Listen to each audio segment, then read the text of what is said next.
Hello दोस्तों, ये all exam format मद्देनजर रखते हुए एक बायोलॉजी का टॉपिक क्लियर करने वाले हैं जिसका नाम है जंतु विज्ञान। ठीक है, तो आई होप मेरी बातों को आपको समझ में आ रहा होगा। यानी कि कहने का मतलब क्या है, जिससे सजीवों के अध्ययन को कहते हैं जीव विज्ञान कहते हैं। और इसका जनक कौन था? अरस्तु था। हम लोग एक शॉर्ट नोट्स की तरह इसे तैयार करने की कोशिश करेंगे। ठीक है, और जैसे बोलते हैं जियोलॉजी के अंतर्गत जो अध्ययन किया जाता है ना, जंतुओं का अध्ययन किया जाता है और इसका पिता कौन है? अरस्तु है।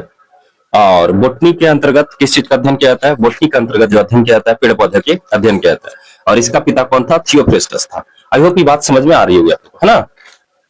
एक ऑथेंटिकल यानी कि ऑडियो आवाज में आपको एक शॉर्ट नोट्स देने की कोशिश कर रहे हैं। अब अगला पॉइंट हम लोग को पढ़ना, सेल। सेल क्या होता है ना? सेल क्या है आप लोग बताइए, है ना। यानी कि सेल प्रत्येक क्या होता है? जीवधारियों की संरचना एवं क्रियात्मक इकाई। ठीक है, प्रत्येक बॉडी का जितना पार्ट है सारा सेल से बना हुआ है। और कोशिका के अध्ययन के क्या बोलते हैं? साइटोलॉजी बोलते हैं। कोशिका का अध्ययन क्या बोलते हैं? साइटोलॉजी कहते हैं। प्रत्येक जीवधारियों का एक शरीर कोशिका से मिलकर बनी हुई है। कहने का मतलब क्या है?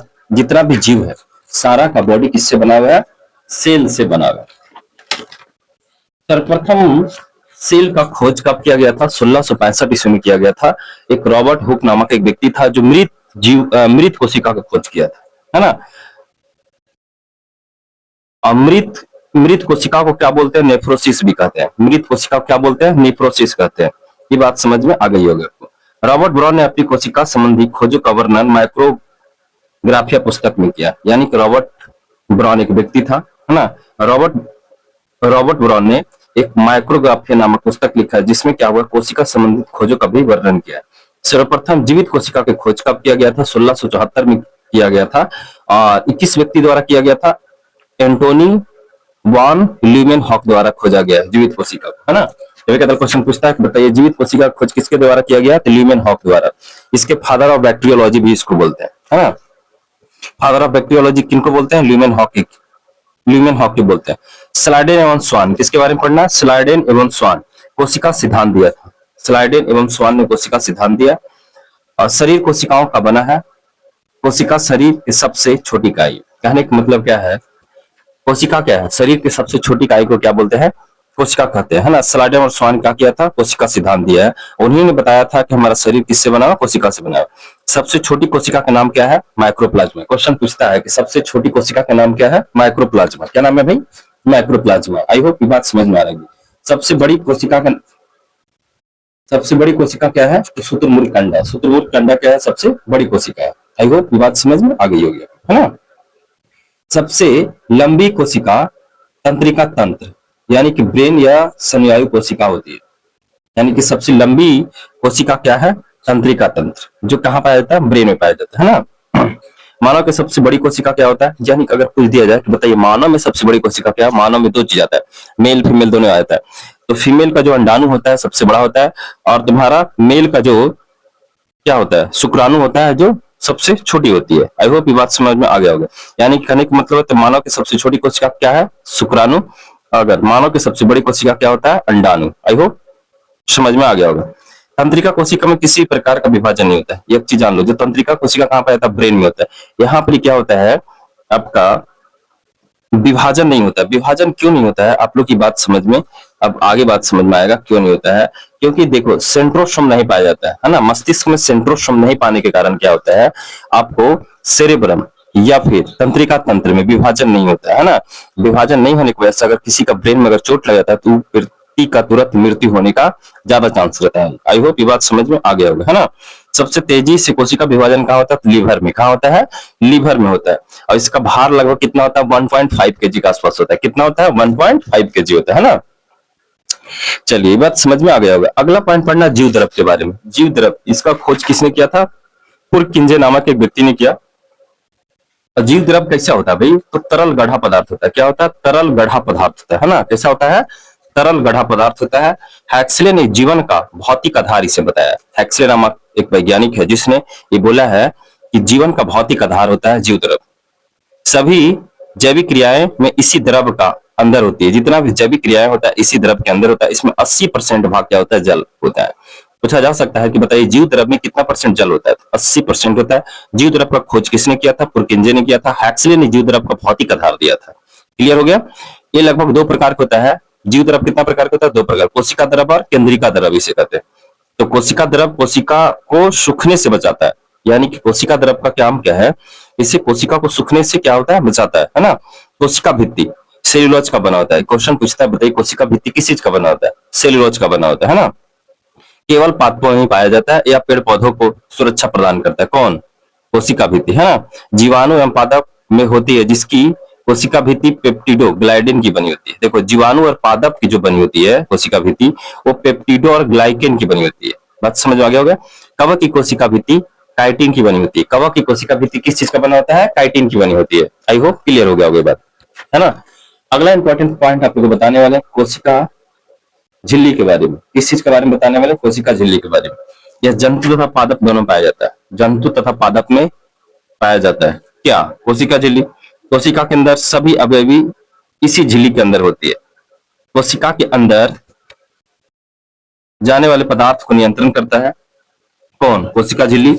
अर्धपरागमय होता है। कैसा होता है? अर्धपरागमय होता है क्या? कोशिका झिल्ली। ठीक है, क्लियर हो गया होगा। अगला पॉइंट पढ़ना माइटोकॉन्ड्रिया के बारे में। क्या पढ़ना? माइटोकॉन्ड्रिया। माइटोकॉन्ड्रिया का दूसरा नाम है सूत्रकणिका भी इसे बोलते हैं। इसका खोज किसने किया था? अल्टमैन ने किया था। यह एक ऑक्सीश्वसन है। ऑक्सीश्वसन कौन होता है? तो माइटोकॉन्ड्रिया होता है। इसमें केप्स चक्र चलता है। किसमें? माइटोकॉन्ड्रिया में। माइटोकॉन्ड्रिया में क्या चलता है? केप्स चक्र चलता है। ठीक है, जिसके फलस्वरूप एटीपी तथा ग्लूकोज का निर्माण होता है केप्स चक्र के चलते, है ना। और हमें ऊर्जा मिलती है। इसी कारण हमें कोशिका का पावर हाउस भी कहते हैं, यानी कि कोशिका गृह भी कहते हैं। किसको? माइटोकॉन्ड्रिया को। बात समझ में आ गई होगी, है ना। आगे वाली बात तो पता है हम आपको, थोड़ी सी टॉपिक क्लियर करने की कोशिश कर रहे हैं। माइटोकॉन्ड्रिया के आंतरिक दीवार कैसा होता है? क्रिस्टी। क्रिस्टी कहते हैं। माइटोकॉन्ड्रिया के आंतरिक दीवार को क्या बोलते हैं? क्रिस्टी बोलते हैं। पादप जलिका एंडोप्लाज्मेटिक रेटिकुलम क्या होता है वो बताने वाले आप लोग को। यह कोशिका के अंदर के आंतरिक सहायता प्रदान करता है। कौन? द्रव जलिका, है ना। और इसी कोशिका के आंतरिक कंकाल कहते हैं। किसको? एंडोप्लाज्मेटिक रेटिकुलम को, है ना। यानी कि प्रद्रव जलिका को क्या बोलते हैं? आंतरिक कंकाल कहते हैं इसे। क्वेश्चन पूछता है बताइए आंतरिक कंकाल किसको बोलते हैं? तो प्रद्रव जलिका को कहते हैं। ठीक है, अगला पॉइंट पढ़ना है स्मूथ ईआर के बारे में। जो कैसा होता है? चिकनी होता है। कार्बोहाइड्रेट तथा वसा का निर्माण करता है। स्मूथ ईआर किस चीज का निर्माण करता है? कार्बोहाइड्रेट और वसा का निर्माण करता है। क्लियर हो गई है ना। अगला पॉइंट पढ़ना है रफ ईआर, है ना। रफ रफ है नहीं, ROUGH, रॉग ईयर। जो कैसा होता है? खुरदरी होता है और इस पे राइबोसोम होता है ना। राइबोसोम तथा प्रोटीन का निर्माण करता है रॉग ईयर। राइबोसोम। अगला पॉइंट पढ़ना है राइबोसोम के बारे में। कोशिका के अंदर का सबसे छोटा अंग है। राइबोसोम क्या है? एक कोशिका के अंदर सबसे छोटा अंग है। यह प्रोटीन का निर्माण करता है और इसे प्रोटीन की फैक्ट्री कहते हैं। यह लगभग कितना प्रकार का होता है? 2 प्रकार का होता है। 17S राइबोसोम में हल्का होता है, जिसको प्रोकैरियोटिक कोशिका में पाया जाता है। 17S राइबोसोम कैसा होता है? हल्का होता है, जो प्रोकैरियोटिक कोशिका में पाया जाता है। अगला पॉइंट पढ़ना 18S राइबोसोम यह भारी होता है, जिसमें यूकैरियोटिक कोशिका में पाया जाती है। क्वेश्चन पूछता है हमेशा कि 18S राइबोसोम कैसा होता है? ये हल्का होता है और कहाँ पाया जाता है? तो प्रोकैरियोटिक में पाया जाता है। और 18S कहाँ पाया जाता है? यूकैरियोटिक में पाया जाता है। ये क्या होता है? थोड़ा क्या भारी होता है ना। अगला पॉइंट पढ़ना गोल्जी बॉडी के बारे में। इसका खोज कैमिनो गोल्जी ने किया था, है ना। यह परिवहन करता तथा यातायात में सहायक करता है। गोल्जी बॉडी का काम क्या है? यातायात में सहायता प्रदान करना, है ना, तथा पदार्थों के परिवहन करने का काम करता है। कौन? Golgi body. आई होप ये बात समझ में आ गया होगा आपको। अगला पॉइंट पढ़ना है सेंट्रोसोम के बारे में। यह कोशिका विभाजन करता है। देखो सेंट्रोसोम का काम क्या है? कोशिका विभाजन में काम करता है, लेकिन मस्तिष्क में नहीं पाया जाता है। कौन? जस्ट बात बताए थे, सेंट्रोसोम। जिसके कारण क्या होता है? तंत्रिका कोशिका में विभाजन नहीं होता है। यह केवल जंतु में ही पाया जाता है। ठीक है, अगर सपोज करो तुम्हें तंत्रिका कोशिका में सेंट्रोसोम अगर पाया जाता तो क्या होता कि तुरंत भर में कोशिका विभाजन हो जाता, जिसके कारण क्या होता? कहीं का इधर निकल जाता, कहीं उधर निकल जाता। तो इसमें सेंट्रोसोम नहीं पाया जाता। इसी कारण कहा जाता है कि ब्रेन को हमेशा बचा के रखना चाहिए, क्योंकि इसमें क्या होता है? सेंट्रोसोम नहीं होने के कारण क्या है कि आपको कहने का मतलब बनता है विभाजन नहीं हो पाता, है ना। विभाजन नहीं होने की वजह से क्या हो सकता है, आपका शीघ्र मृत्यु हो सकती है अगर चोट लग जाएगा तो। लेकिन सबसे ज्यादा जो क्या होता है, विभाजन होता है, सेल का विभाजन होता है, कहाँ होता है, वो होता है लिवर में। बात क्लियर हो गया। सेंट्रोसोम का खोज किसने किया था, बोरबेरी ने किया था। कौन किया था, बोरबेरी ने किया था। क्लियर हो गया। अगला पॉइंट पढ़ना लाइसोसोम के बारे में। यह कोशिका के अंदर पाचन का कार्य करता है। इसके अंदर जल अपघटन पाया जाता है, इसमें लाइसोसोम में। क्लियर हो गया। कोशिका के अंदर कोई भी आदि काम नहीं करता है और उस अंग को नष्ट कर देती है। जब पूरी कोशिका कार्य नहीं करती है तो यह कट जाता है, जिससे पूरी कोशिका नष्ट हो जाती है। इसे आत्महत्या की भी थैली बोला जाता है, एटम बम, है ना। किसको, लाइसोसोम की। इसका खोज किसने किया था, डी ड्यूबे ने किया था। लाइसोसोम का खोज किसने किया, डी ड्यूबे ने किया। आरबीसी के अंदर लाइसोसोम नहीं पाया जाता। क्वेश्चन पूछता है, बताइए आरबीसी के अंदर लाइसोसोम पाया जाता है, तो नहीं पाया जाता है ना। आरबीसी के मरने के बाद कहा जाता है, प्लीहा में चला जाता है। और आरबीसी का कब्र किसको बोलते हैं, स्प्लीन या प्लीहा को ही बोलते हैं, है ना।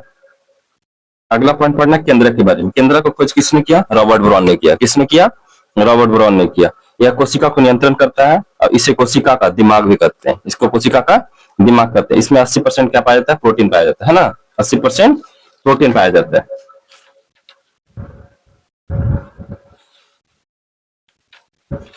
चलिए आज यहीं तक इसका क्लियर करते हैं। इसका सेकेंड पार्ट आएगी। आई होप आप लोग इससे जितना वीडियो देखिएगा, इसका सेकेंड पार्ट के लिए आप लोग कमेंट करिएगा, तब इसका सेकेंड पार्ट आएगी, है ना। आई होप आज का सेशन समाप्त होती है। इसी के साथ जय हिंद, जय भारत।